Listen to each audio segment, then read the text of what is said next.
Assalamualaikum warahmatullahi wabarakatuh. Selamat malam.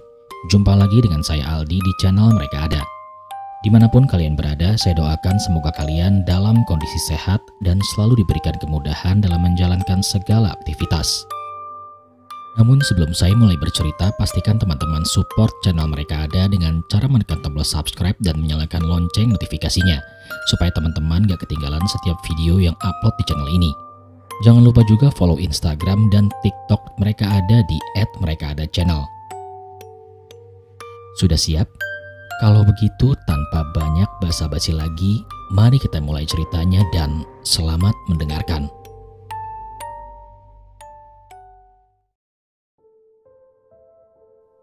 Sudah menjadi rutinitas bagi Marni dan suaminya Joko untuk berangkat ke pasar sebelum subuh. Sejak mereka menikah, kegiatan berdagang sayur mayur ini telah menjadi mata pencaharian mereka. Setiap hari mobil pick-up tua mereka bergerak membelah keheningan pagi, menuju pasar untuk membeli dagangan yang akan dijual kembali di kampung. Selalu ada kebersamaan dalam perjalanan itu. Canda tawa ringan atau obrolan hangat yang menemani mereka melintasi jalanan yang sepi. Namun, pagi ini sungguh berbeda. Joko terbaring lemas di atas tempat tidurnya. Wajahnya pucat, keringat dingin mengalir di dahinya. "Maaf Mar, sepertinya aku tidak bisa ikut hari ini. Badanku rasanya remuk semua," ujar Joko dengan suara yang serak. Marni menatap suaminya dengan khawatir. "Mas, gak apa-apa, aku bisa berangkat sendiri. Mas istirahat saja, biar cepat sembuh." Joko menggeleng pelan, tampak ragu. "Apa kamu yakin bisa berangkat sendiri, Mar? Bulak itu, ya kamu kan tahu sendiri, banyak yang bilang tempat itu angker." Marni hanya tersenyum, meskipun hatinya sedikit terguncang. "Sudah berapa kali kita lewat sana, Mas? Gak pernah kejadian apa-apa. Aku gak percaya sama cerita-cerita itu. Paling hanya cerita warga yang suka melebih-lebihkan." Joko terdiam sejenak, lalu menarik nafas panjang. "Ya memang, tapi aku tetap khawatir. Jangan terlalu ngebut dan hati-hati di jalan ya Mar." Marni mengangguk sambil tersenyum, berusaha menenangkan suaminya. "Iya Mas, tenang aja. Aku gak akan kenapa-napa. Kamu istirahat saja ya, biar cepat sembuh." Joko kembali menghela nafas panjang. "Baiklah, kalau kamu yakin. Tapi hati-hati ya, kalau ada apa-apa langsung balik." "Iya Mas, tenang saja. Aku bawa HP. Kalau ada yang aneh-aneh, aku langsung hubungi kamu." Pukul 3:30 pagi, Marni berdiri di halaman rumah, mengenakan jaket tebal untuk melawan dinginnya udara pagi. Langit masih gelap. Hanya ada sejumput bintang yang terlihat samar di balik awan tipis. Angin malam berhembus dengan pelan, menambah kesunyian yang sangat mencekam. Mobil pick-up tua mereka sudah siap di depan dan Marni membuka pintu pengemudi dengan gerakan yang mantap. Ia memandang ke sekeliling sebentar, merasakan ketenangan yang sangat aneh. Meskipun ada sedikit rasa cemas di hatinya, namun Marni meyakinkan dirinya bahwa semuanya akan baik-baik saja. Rasanya ini cuma perjalanan biasa," gumamnya dengan pelan mencoba meyakinkan diri.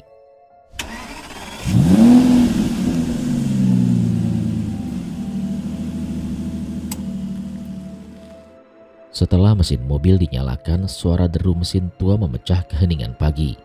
Marni mengemudikan mobil keluar dari halaman rumah, perlahan menuju melewati jalan-jalan kecil di kampung yang masih gelap gulita. Rumah-rumah di sekitarnya masih tertutup dengan rapat. Jendelanya gelap tanpa cahaya, menandakan bahwa para penghuninya masih terlelap. "Ini pertama kalinya aku berangkat sendirian," pikir Marni sambil menghela nafas panjang. Beberapa menit kemudian jalanan menuju Bulak terbentang di depan mata.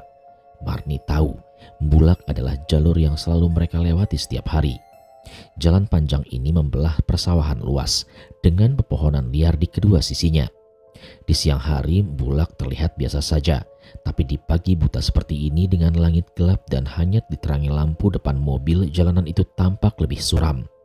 Marni mengingat percakapan suaminya dengan beberapa tetangga beberapa hari yang lalu. "Mas Joko, Katanya bulak itu ada penunggunya, ucap salah satu tetangga dengan nada serius saat mereka berbincang di warung kopi. Joko hanya tertawa kecil saat itu. Ah, paling cuma cerita buat takut-takutin. Saya sudah sering lewat sana, gak pernah ada hal-hal aneh tuh. Tetapi sekarang saat Marni melintasi jalanan itu sendirian, ia tidak bisa mengabaikan rasa cemas yang perlahan merayapi di hatinya. Ia mencoba menepis pikiran-pikiran buruk yang kini mulai muncul.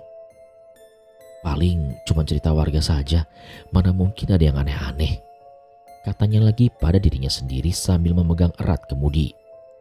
Namun meski ia mencoba terlihat tenang, ada sesuatu di udara yang membuatnya merinding. Udara terasa lebih dingin daripada biasanya, dan suara angin yang berdesir di antara pepohonan seakan membawa bisikan yang tidak bisa ia pahami. Jalanan di depan semakin gelap, seakan cahaya lampu mobil tidak cukup untuk menembus kegelapan yang menyelimuti bulak.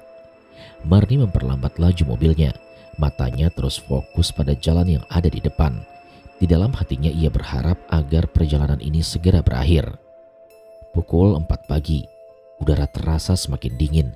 Marni yang biasanya berangkat bersama suaminya kini sendirian mengemudikan mobil pick-up tuanya. Kabut tipis kini mulai melayang di atas hamparan sawah di kanan dan kiri jalan, menciptakan suasana yang kini semakin sunyi. Hanya deru mesin mobil dan gesekan roda melintasi jalanan berbatu yang terdengar di keheningan pagi itu. Kenapa rasanya beda ya kalau sendirian? Gumam Marni dengan pelan meski ia mencoba untuk tetap tenang. Tangan kirinya menggenggam erat kemudi, sementara tangan kanannya seakan menyeka keringat dingin yang mulai mengalir di dahinya, meskipun udara kala itu sangat dingin. Sepanjang perjalanan menuju bulak, pikiran Marni melayang pada cerita yang sering ia dengar dari para tetangganya. Ia selalu mengabaikan cerita-cerita tentang keangkeran bulak, karena selama ini ia tidak pernah ada kejadian aneh saat ia dan Joko melewati jalanan itu bersamaan. Tapi pagi ini keheningan yang mencekam dan suasana sekitar yang terasa berbeda mulai menggoyahkan keyakinannya. Cuman perasaan aja kali ya, ujarnya dengan pelan, berusaha untuk menenangkan diri kembali. Lampu depan mobil menyinari jalanan yang ada di depannya, namun hanya sampai beberapa meter saja, seakan kegelapan di depannya menelan cahaya tersebut. Pohon-pohon liar di sepanjang jalan bergoyang pelan terkena angin pagi, dan dalam keheningan itu Marni merasa seolah-olah pepohonan tersebut sedang memperhatikannya. Apa benar ya cerita orang-orang itu? Bulak ini memang angker. Pikir Marni mulai merasakan kegelisahan yang merayap di hatinya. Suaranya sendiri terdengar kecil di dalam mobil, dan untuk sejenak Marni merasa sangat sendirian. Udara kini semakin menusuk kulit, dan kabut di sekitarnya kini semakin tebal. Marni mulai merasakan bulu kuduknya meremang, namun ia harus terus berusaha untuk fokus mengemudi. Sudah berapa kali lewat sini gak ada apa-apa kok. Marni berkata dalam hati seolah mencoba meyakinkan dirinya sendiri kembali. Lagi pula, pasti itu kan cuma cerita buat takut-takutin aja ya. Namun saat ia melirik ke kaca spion untuk memastikan kondisi di belakang, ia mendadak berhenti berpikir. Sekilas di kejauhan tampak ada sesuatu berwarna putih. Apa itu? Marni bergumam dengan nafas yang tertahan. Matanya menyipit, mencoba memastikan apa yang baru saja dilihatnya.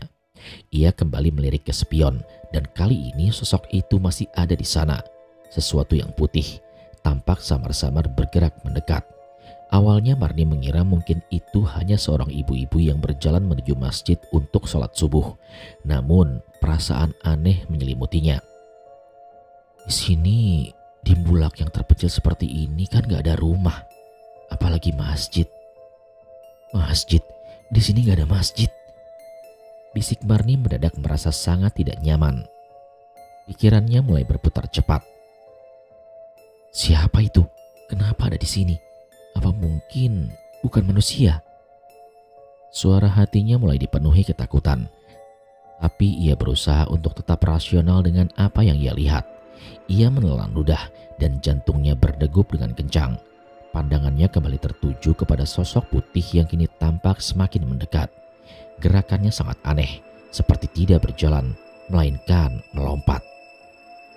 Ini gak mungkin ibu-ibu. Gimana mungkin orang bisa melompat seperti itu? Marni berbicara pada dirinya sendiri dan kini tangannya mulai bergetar. Ia memandang lurus ke arah ke depan, tidak berani menengok lagi ke spion, tapi perasaan bahwa sesuatu mendekat dari belakang tidak bisa ia abaikan. Pokoknya harus cepat-cepat keluar dari sini. Gumamnya kali ini dengan nada yang lebih panik. Ia pun mempercepat laju mobil yang ia bawa, berharap bisa meninggalkan sosok itu di belakang. Namun perasaan cemas semakin membesar seiring dengan semakin mendekatnya sosok itu. Suara hatinya kembali berbisik dan kali ini lebih kuat. Apa benar aku harus dengar kata Joko tadi pagi ya? Mungkin aku gak harus lewat sini sendirian. Sesaat kemudian ponselnya berbunyi dengan pelan. Sebuah pesan masuk. Marni dengan cepat melihat layar ponselnya dan itu pesan dari Joko. Mar, hati-hati ya. Kalau ada yang aneh langsung putar balik. Jangan ambil risiko. Marni menatap layar ponselnya dengan tangan yang gemetar. Joko pasti juga merasa tidak tenang meninggalkannya sendirian. Ia tahu betapa suaminya selalu memperingatkan tentang jalanan ini. Meski mereka tidak pernah benar-benar mengalami hal-hal yang aneh. Namun kali ini Marni tahu ada sesuatu yang tidak beres. Bulu kuduknya berdiri dan keringat dingin mulai mengucur lebih deras. Pandangannya kembali ke spion. Dan sosok putih itu masih ada di sana, meloncat-loncat dengan kecepatan yang tidak masuk akal. Marni terus melirik ke kaca spion dengan jantung berdebar dengan kencang. Sosok putih itu semakin mendekat, dan setiap gerakannya terasa sangat tidak wajar. Melompat-lompat, bukan berjalan, dengan langkah-langkah panjang yang tidak masuk akal. Keringat dingin kembali mulai membasahi tubuhnya. Tangannya yang memegang setir bergetar dengan hebat, sementara pikirannya dipenuhi rasa takut yang sangat membingungkan. Ini apa? Marni bergumam dengan suara yang serak nyaris tidak terdengar. Ia menoleh sejenak ke belakang, berharap bisa melihat dengan lebih jelas, tetapi hanya kegelapan dan sosok putih yang kini semakin mendekat. Loncatannya semakin panjang, seolah-olah mengabaikan jarak antara mereka. Setiap loncatannya terasa seperti 5 langkah manusia dewasa. Ya Tuhan, apa itu? Desis Marni. Kali ini suaranya lebih keras meski masih terdengar gemetar. Nafas Marni semakin cepat dan keringat bercampur rasa takut menetes di pelipisnya. Ia merasakan detak jantungnya seperti memukul dada dengan keras. Sosok itu bukan hanya mendekat, tapi juga terlihat lebih nyata, sangat mengerikan. Seperti bayangan yang keluar dari mimpi buruk. Marni berusaha keras untuk tidak panik, tetapi otaknya mulai dipenuhi pikiran buruk.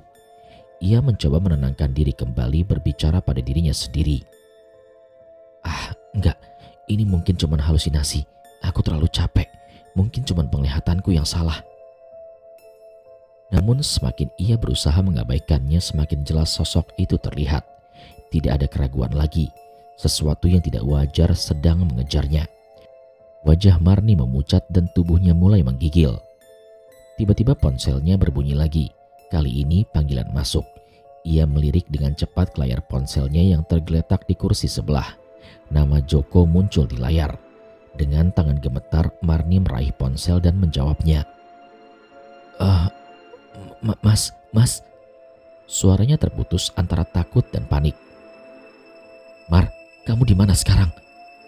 Suara Joko terdengar khawatir di seberang telepon. Kenapa suaramu gemetar seperti itu? Kamu baik-baik aja kan, Mar? Marni menarik nafas dalam-dalam, mencoba mengendalikan dirinya, tapi matanya masih terpaku ke kaca spion itu. Aku dimbulak, Mas. Mas, ada yang aneh. Suaranya semakin lemah seolah kata-kata itu sulit untuk dikeluarkan. Ada apa, Mar? Aneh gimana?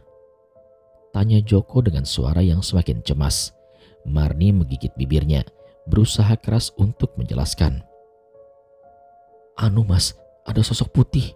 Dia loncat-loncat, Mas. Gak seperti manusia, tapi aku gak tahu apa itu. Terdengar keheningan sejenak di telepon sebelum Joko akhirnya berkata. Mar, dengar aku baik-baik. Jangan lihat lagi ke belakang. Percepat mobilmu, tapi jangan panik. Fokus saja pada jalanan di depan. Sosok itu mungkin bukan sesuatu yang bisa kamu hadapi sendirian. Marni menelan ludah. Matanya kembali menatap jalanan yang ada di depan. Mas, aku takut mas. Aku gak tahu apa yang harus aku lakukan. Kamu harus keluar dari sana secepat mungkin. Jangan pikirkan apapun selain jalanan yang ada di depan, kata Joko dengan tegas berusaha menenangkan istrinya. Aku tunggu kamu di rumah. Kamu pasti bisa, Mar. Jangan panik. Marni mengangguk meskipun Joko tidak bisa melihatnya. Ya mas, aku akan coba. Ia menginjak gas lebih dalam, berusaha mempercepat laju mobilnya. Namun betapapun cepat mobil itu melaju, suara aneh dari belakang membuat Marni merasa bahwa sosok putih itu semakin mendekat. Setiap loncatannya terdengar seperti gemuruh kecil yang merayap di telinganya, seolah-olah makhluk itu menembus batas-batas fisik. Dalam keputusasaan, Marni hampir menangis. Mas, dia semakin mendekat. Aku gak tahu harus gimana. Isaknya kali ini terdengar suaranya dengan pecah. Tangannya semakin kencang mencengkram setir, sementara matanya fokus ke jalanan yang ada di depan. Kamu pasti bisa, Mar. Jangan lihat ke belakang lagi. Aku mohon, jangan biarkan sosok itu membuatmu kehilangan kendali. Joko terus mencoba menenangkan, meskipun jelas dari suaranya bahwa ia juga cemas. Marni memejamkan matanya sejenak, mencoba memusatkan pikirannya. Aku gak boleh panik. Aku harus tetap fokus, pikirnya kala itu.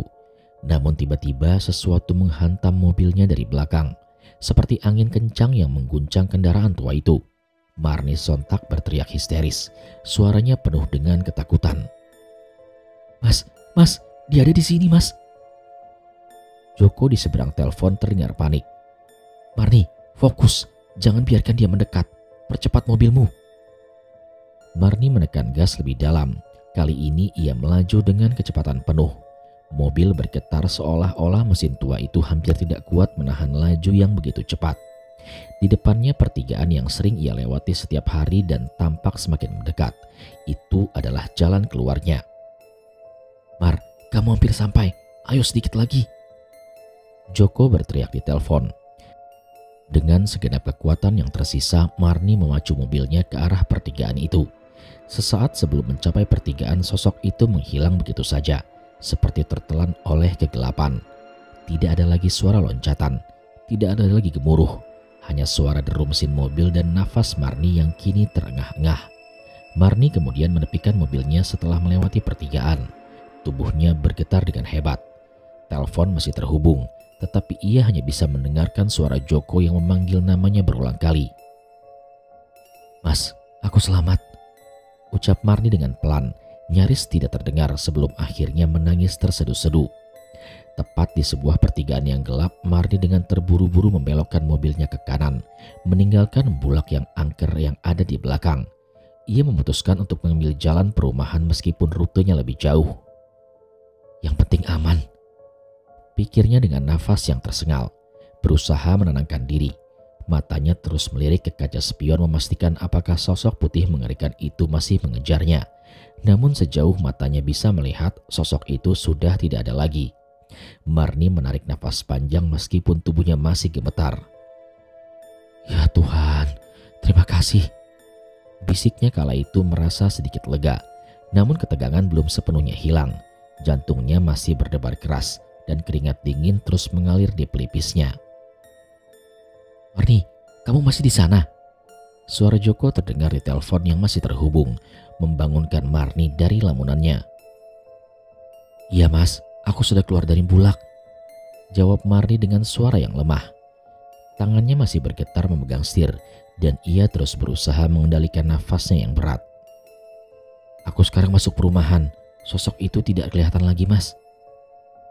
Syukurlah kalau begitu Mar, ujar Joko dengan nada yang lega meskipun terdengar masih khawatir.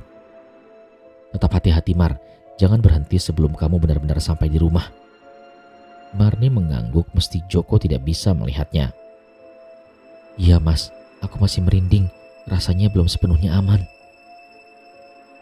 Suara azan subuh mulai terdengar samar-samar dari kejauhan, membawa sedikit ketenangan bagi Marni.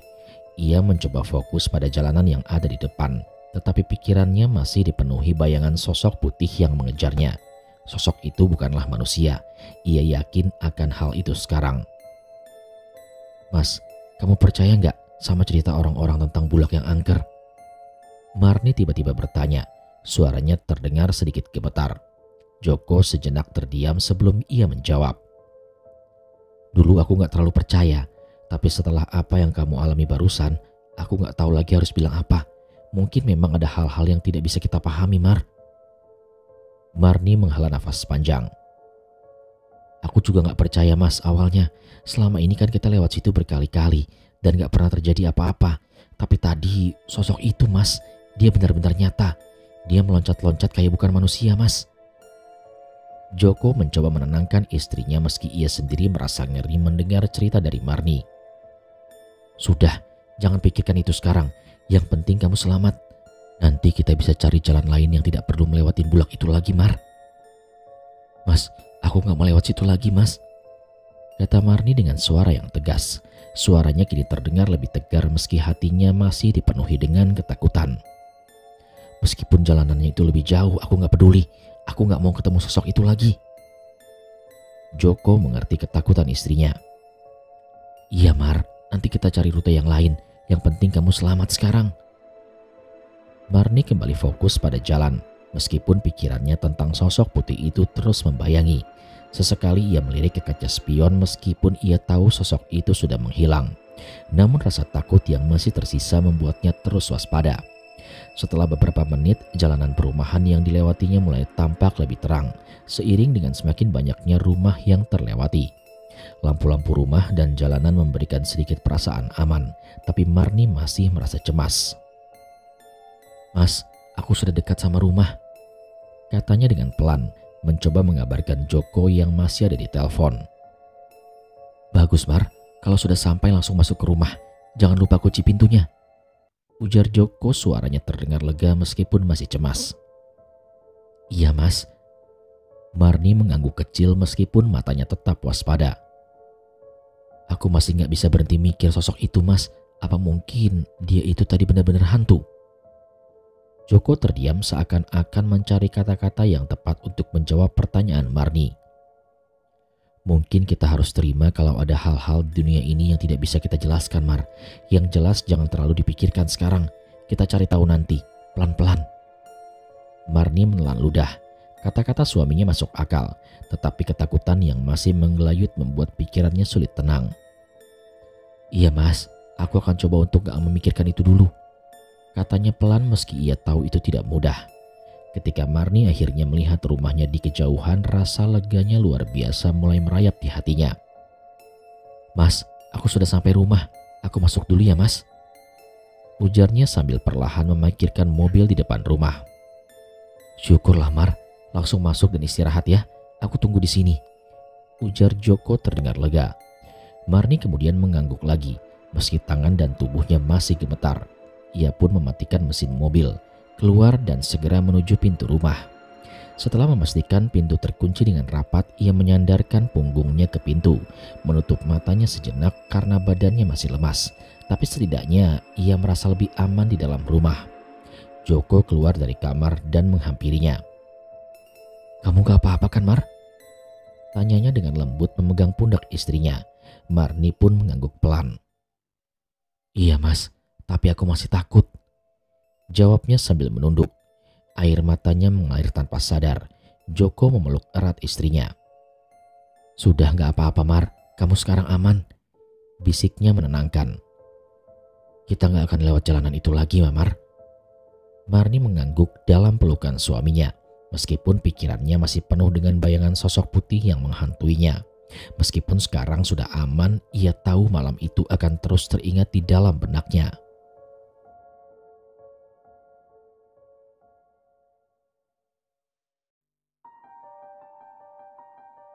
Sekian cerita pada kesempatan kali ini. Terima kasih kepada teman-teman yang sudah setia menyimak cerita di channel Mereka Ada.